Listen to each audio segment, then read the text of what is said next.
3 பெண்கள் ஒரு ஆணை காதலித்தார்கள்.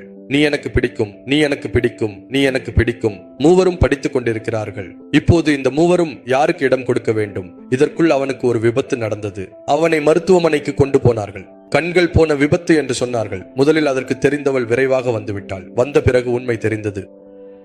அவனுக்கு கண்கள் போய்விட்டன என்று சொல்லி பக்கத்தில் உட்கார்ந்தாள். கையில் கை வைத்துக் கொண்டு இப்படி நடக்கும் என்று சொன்னாள். நான் ஒருபோதும் எதிர்பார்க்கவில்லை, அவளும் எதிர்பார்க்கவில்லை. ஆனால் ஒரு வார்த்தை மட்டும் சொல்ல வேண்டும். கண்கள் இல்லாத உன்னுடன் எவ்வளவு காலம் வாழப்போகிறேன் என்று உண்மையை சொல். கண்கள் இல்லாத என்னுடன் நான் சந்தோஷமாக இருக்க முடியுமா என்று அவன் கேட்கிறான். கண்கள் இழந்த என்னுடன் நீ எப்படி சந்தோஷமாக இருக்க முடியும்? அதனால் அமைதியாக உன் வாழ்க்கையை வாழு என்று சொல்கிறேன்.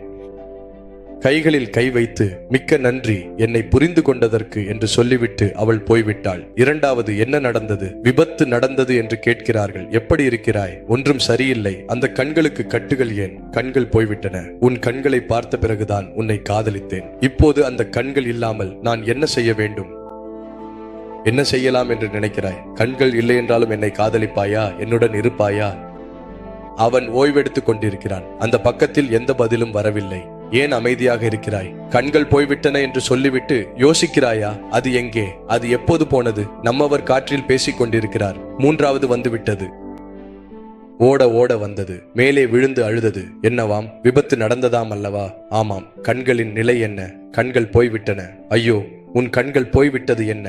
எப்படி வாழ்வது? எனக்கு புரியவில்லை. ஒருவேளை உயிருடன் இருந்தால் உன்னை எப்படி பராமரிக்க வேண்டும், எப்படி கவனிக்க வேண்டும் எனக்கு புரியவில்லை. அந்த பெண் சொல்கிறாள், உன் கண்கள் போனால் என் கண்கள் இருக்கின்றன அல்லவா? உன்னை நான் என் கண்களில் வைத்து கவனித்துக் கொள்வேன். உன் அழகை அல்ல நான் காதலித்தது, உன்னையே நான் காதலித்தேன். உன்னுடன் தான் இருப்பேன். அந்த கண்களில் கட்டிய பிணைப்பை அவன் அகற்றிவிட்டான்.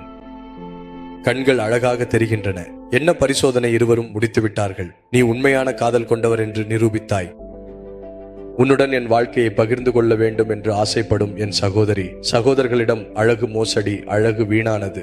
ஒருவேளை நீ அழகையே காதலித்திருந்தால் அதற்கு பிறகு அந்த அழகு மங்கிவிடலாம். உடல் நலக்குறைவால் அழகு கெட்டு போகலாம். அப்போது நீ விலகி விடுவாய். அழகையே காதலித்ததால் அந்த பெண்ணை அனாதையாக விட்டுவிட்டு போய்விடுவாய். கணவனில் மனைவியின் அழகை காதலிக்க வேண்டாம். மனைவியின் இடத்தை காதலியுங்கள். மனைவியில் கணவன் சம்பாதிப்பதை அல்ல, நீங்கள் காதலிக்க வேண்டியது கணவனின் இடத்தை. கணவனாக மதியுங்கள். இந்த இதயத்தில் கடவுளின் அன்பை பாதுகாத்துக் கொள்ளுங்கள். கடவுளை பாதுகாத்துக் கொள்ளுங்கள். இந்த இதயத்தில் யாரும் வேண்டுமானாலும் வர அனுமதிக்காதீர்கள். லைக் செய்யுங்கள், பலருடன் பகிருங்கள்.